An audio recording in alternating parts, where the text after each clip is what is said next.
5,000 people hospitalized throughout the state of Florida. The reality, slightly more than 2,000. Those predictions have been false. Our work is succeeding. We have flattened the curve. In fact, not only did the hospital system not get overwhelmed, since the pandemic started, available hospital beds have increased in the state of Florida, not decreased. We started with about 1,500, 400 beds available towards the end of March. We now have 22,000 beds available. We've also dramatically increased ICU bed availability. And that was what flattening the curve was all about, because if the healthcare system gets overwhelmed, that's obviously bad for COVID-19 patients. It's also bad for other people that have other ailments. And so those predictions were made time and time and time again, and they were wrong. What we have done is worked, and I think we're looking at a lot of capacity in the hospitals, and quite frankly, you're starting to see people get laid off who aren't addressing COVID patients because there's not as much business going on, but we are going to work on getting these elective procedures back in because I think it's very, very important. We were prudent, though, about how we did it. We planned for the worst. We set up field hospitals in places like Miami-Dade and Broward County, had potential to go in Southwest Florida, Northeast Florida, Central Florida, even got the Army Corps of Engineers to help put in hospital beds in the Miami Beach Convention Center. All those field hospitals and available beds sit empty today, and that's a very, very good thing. So we did not go the way of Italy. We did not go the way of New York City. In fact, we've done much, much better than either of those places. And so I want to thank people for what they've done to make that a reality. We're continuing to work on expanding testing.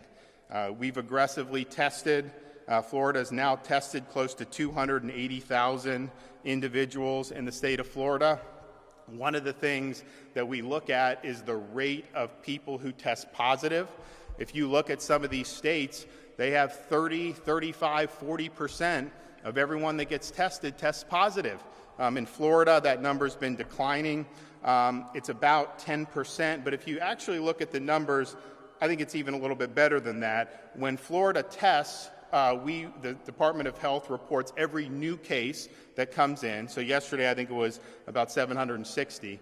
But then if you look at the total tests, there'll be positives that are greater than that number.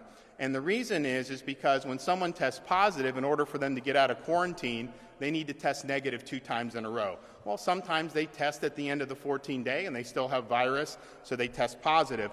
So those positive results are included in that 10%. So if you look at just the new people who are coming in, the actual positive rate is probably closer to 8%, which is a very, very good thing in a lot of places. And even with Miami still being 15 or 16%, that shows you throughout the state a very good story to tell. And I think that we've done a good job of really, if you look at a lot of the other states that have, Massachusetts, Michigan, some of those ones that have more infections than us, we've done way more tests. So our positivity rate is a fraction of what theirs is. And I think that that's really, really good. We did it through bringing testing to the people as much as we could. We did supported or ran 8 drive-through testing sites. Those have now tested over 60,000 people in the state of Florida. The National Guard teams that have been deployed as strike teams for our assisted living facilities and nursing homes have tested over 3,400 individuals in 21 different facilities, and they're doing more every day to try to identify any outbreaks in those very vulnerable facilities. Our innovative walk-up sites, where we're actually going to underserved communities, walking up, offering people the ability to test conveniently, has already done 1,157 tests, and that's just one weekend, and so they're going to do more and continue going. We're also working hard and actually have reached one agreement. We're trying to get as many options as can for increased lab capacity. If you listen to what people at the task force have been saying at the White House about unlocking some of the capacity that's out there, we think there's opportunities to do that, partially because the federal government is now paying more for each test. So we do have an agreement with a company where I think we're going to be able to get 8,000 tests in a 24 to 48 hour period. We're looking to do more, hopefully more in the state of Florida, but I've also directed the Department of Health, let's outfit our state labs with these high throughput machines. Right now, the Florida Department of Health's 3 labs do about 900 tests a day. And that's helpful, and we appreciate that, but that's not going to be nearly enough to be able to have testing throughout the state the way we need it. Now, obviously, most of this is being done privately, and we're still going to use that, but wouldn't it be great if we had our own machines in all of those labs that could do thousands and thousands of tests each a day? Our Surgeon General thinks that if we got the right machines, we may be able to do close to 20,000 a day just in the state labs. So we're working on that. I told them to do that because I think that'd be very, very important. We're also moving forward with the serological testing for the antibodies to try to see who has these antibodies throughout the state of Florida. So we're going to be, the Department of Health is speaking to the CEO of the company that has the FDA-approved test. This is trying to catch a flight from China, and we were told we would get it by the end of the week, but you know how these things are. But we're really, really pushing for this because I think it's going to be really, really significant. What was done in Los Angeles, what was done in Santa Clara County, that's very important for informing our knowledge about this virus and about who it affects and how it affects. The University of Miami, I want to give them a lot of credit. They're working with Miami-Dade County. They are conducting a serological testing experiment in Miami-Dade County, and they're doing it actually a little bit different than what was done in Santa Clara. They're doing random sampling, which is really the best way to do it, because if you just let people respond, then the people that had a scratch in their throat a month ago are going to be more likely than just the population as a whole. So I think they have a great methodology. They're getting some interesting results. They're back in the field today, but I want to commend them for what they're doing. I think it's going to be greatly illuminating in terms of how these antibodies may be present throughout one part of our state, but the one county in our state that has clearly had more cases than anywhere else.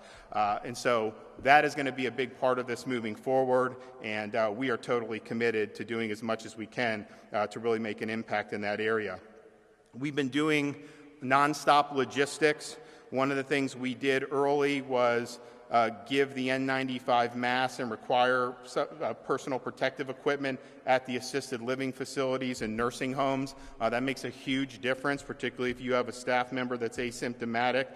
We have done another major PPE push of protective equipment to the healthcare workers in our long-term care facilities. So this includes another 4 million masks. It includes 200,000 face shields, and it includes 500,000 gloves. And if you look at how this virus has affected the population, in the state of Florida, the fatalities are between 80 and 85%, 65 and older. So those long-term care facilities are uniquely vulnerable to this virus spreading, and so we focus very intently on this from the very beginning. We're going to continue to do this and continue. We're also looking at other things that may make a difference to be able to help, because I think that's the best way to be able to save lives. We're still monitoring the travel into the state of Florida. We've had close to 25,000 folks screened out of the New York City area, mostly, some in New Orleans, but mostly New York City. I'm working on compiling the data. When you look at our report, we have Florida resident cases, then we have cases from people who are non-Florida residents. I don't have the full information from the start, but the recent information, the plurality have been from the New York City area who are not Florida residents but have tested positive in the state of Florida. But I think that's important information for the people of Florida to be able to have. We are putting out updates via text message, FL COVID-19. If you text that to 888-777, FL COVID-19 888-777.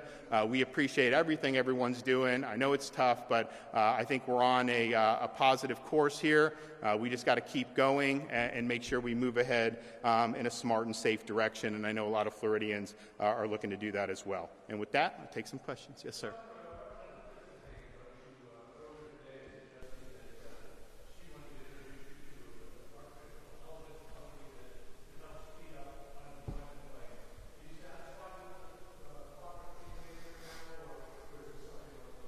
So I'm going to do a presentation on this week. We've made a lot of great progress. In the last 24 hours, they have done close to 150,000 claims, a combination of direct deposit, debit cards, and RA, the direct deposit from the federal, $600, RA, and then debit cards.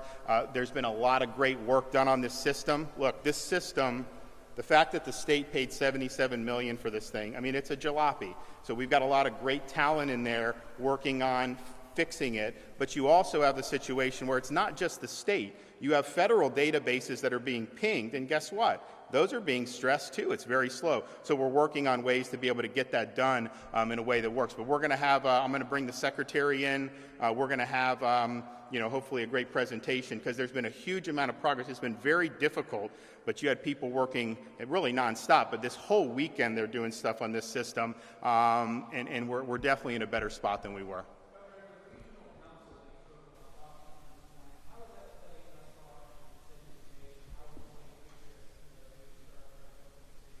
Well, what I saw, so we're working with those other governors, but at the same time, I have multiple regions in my own state, and so Florida's just a little bit different.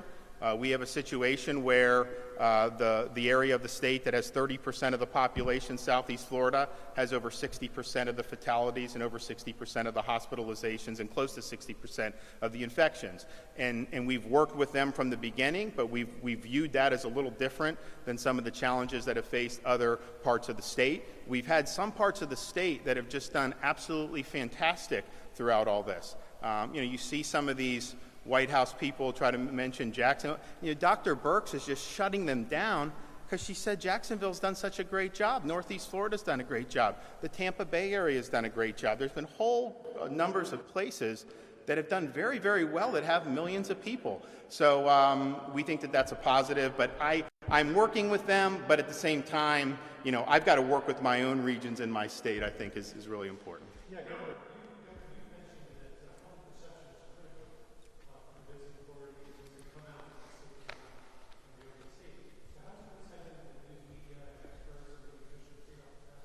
Criticizing the news media, how? Did you guys say that Florida's hospitals were going to be overrun? Did you write that article? You think you were on that byline with the Miami Herald? You never cited any of those projections in your newspaper? Well, people did, people were saying that. They were saying that we weren't going on the right path. They were saying that there were all these things. A lot of that was politically motivated. A lot of these outlets have clear agendas. We know that.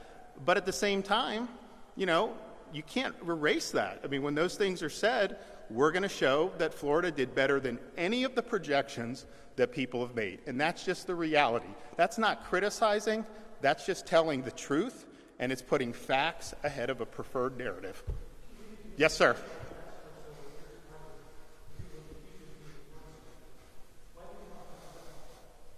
Do I have Democrats on the task force? Do I have Democrats on? No, I have more than that. Yeah, so you don't even know. So do you know if you don't even know if I have Democrats on? Of course I have Democrats on the task force. Have you not been watching the last 6 weeks? The 3 most Democratic counties in Florida, we've poured probably 75% of our time, resources, and effort into those, not because party matters. It doesn't when you have situations like this. You got to rise above the partisanship. And I have not been political with any of this stuff. We've worked with all those folks day after day. Whatever they needed, we've worked with them constructively, and we're going to continue to do it. We're not going to politic. I've not politicked on this. Some of the other folks have, but I haven't done it, and I don't think that's the right way to go. When you're in these situations, all those little things that people try to get an advantage here, try to do this there, you got to put that aside and you got to work for the common good, and that's what we've done.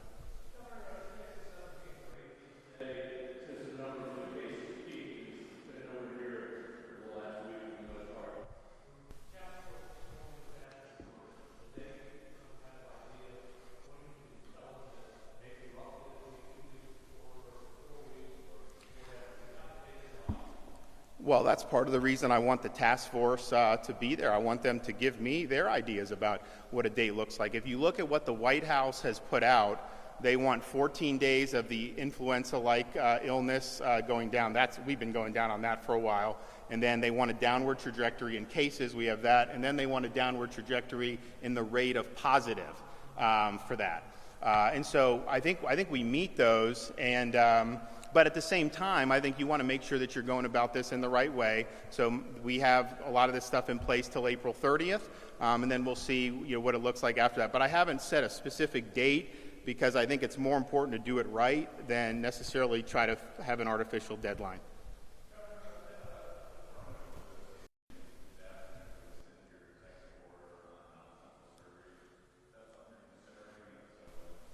Yeah, no, definitely. I mean, I can't tell you when. We did that because of people said the hospitals were going to be overrun. We wanted to make sure we had capacity and protect PPE. But I've talked to a lot of the hospitals, and I said, if you tell me you have the ability to handle COVID patients, I mean, we've seen a decline. Obviously, we've got a lot of capacity. But let's just say there was an uptick.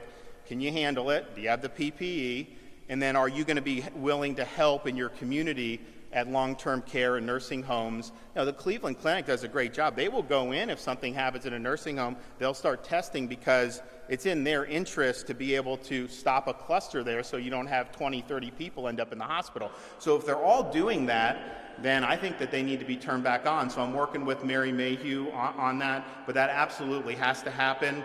I can't tell you when it's going to happen, but it's something I'm committed to getting done. These folks, I mean, the flatten the curve was preserve healthcare resources, don't let the infection spike above what the hospitals had capacity for, and we've done that for sure. But what's happening is the capacity is starting to go down, not on this COVID end, but because of some of these other things that people aren't able to do. So I think that we need to do it pretty quickly, because if we keep it up the way we're going, I think more people are going to get laid off, and I think there's going to be less financial viability for some of these healthcare outfits, which is very important. Yes, sir.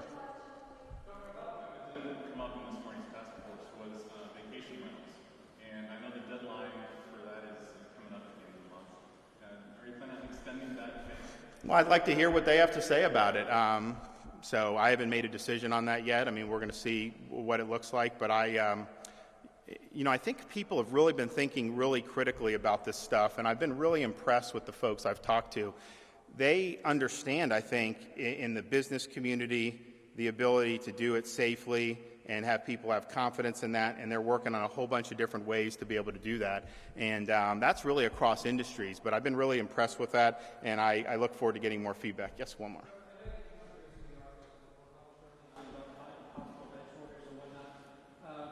The general consensus, the average Floridian not here in Tallahassee and Lashville, what have you, do they agree that the state's moving in the direction that you say it's going, or have they raised concerns? What are you hearing that's kind of causing a lot of, voicing your frustration?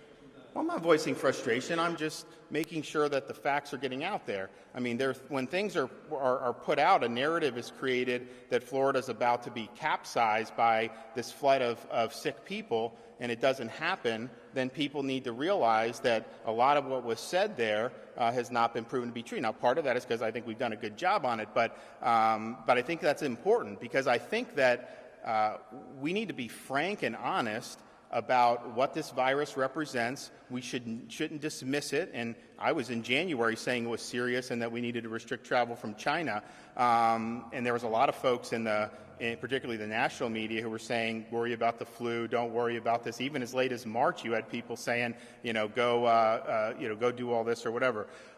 So I've always viewed it as serious, but at the same time, we need to understand who's at risk. We need to understand all the facts surrounding it. And I think that will put people a little bit more at ease as they're able to do it. So the fact that we're in a situation here where we have the most vulnerable population in the country. That was why people said we were going to be worse than New York. That was why people said we were going to be worse than Italy. We obviously moved very early to protect those vulnerable populations, and I think that that's been successful. It's not easy. You can't always do everything. You can't prevent every problem, unfortunately, but I think we've done a good job on that. And then we did that. And so now we're in a situation where we know that the hospitals are not going to get overrun. We know that the number one thing that people were concerned about with this was that type of catastrophe. That's not going to happen. That has not happened. We have all these extra beds in field hospitals, and nobody's there. So that's a very good thing, and I think people should be happy with that. I think that they should be happy with the fact that we have, we're basically California and us. We'll be ahead, then they'll be ahead in terms of raw testing. In terms of per capita testing, which is probably we were, when we started this, we were at almost the bottom. We're now, I think we're in the top 20 maybe, or 25 for sure, and we continue to move up that ranking. And then if you look at Southeast Florida per capita, we would definitely be in the top 25 if that was a separate state, because we put so much resources there. And then we have a plan to do even more. So I think people, as they're looking at the next phase, should understand we're all in on diagnostic testing. We're all in on serological testing. They're both very, very important. So we will actually have, and we're working with emergency management on this, we'll probably have more testing sites in the next phase than even in this phase, because we don't know what's going to how it's going to pop up or what. We want employers to be able to have to be able to send people to these places, and I think that that's important. So yeah, look, I think folks, in all my time, I mean, I was in college when 9/11 happened. That was obviously a traumatic event for the country, and the financial crisis upended a lot. But I don't think that neither of those rival this in terms of the amount of fear and panic that this instilled. And I think it's important to just tell people we're going to be okay. We're not out of the woods. This is something we're going to have to deal with. But if you look at where we are today versus where we were 6 weeks ago, a lot of the predictions that were made time and time again, I would say that nobody predicted that we would be in the spot that we are right now. So that's a good thing. It doesn't mean the work's done, but I think that we're on the right track. And I think it's because Floridians have really pulled together and I think worked really well regardless of party, particularly, I mean, in the Southeast Florida, those folks have been great to work with. Every single day we're working with them in different ways, and so I'm hopeful that we're going to come out of this strong. It's not going to be easy. I wish it never happened, but sometimes you rise to the occasion, and I think the people of Florida have done that, and I thank them for it. Thanks.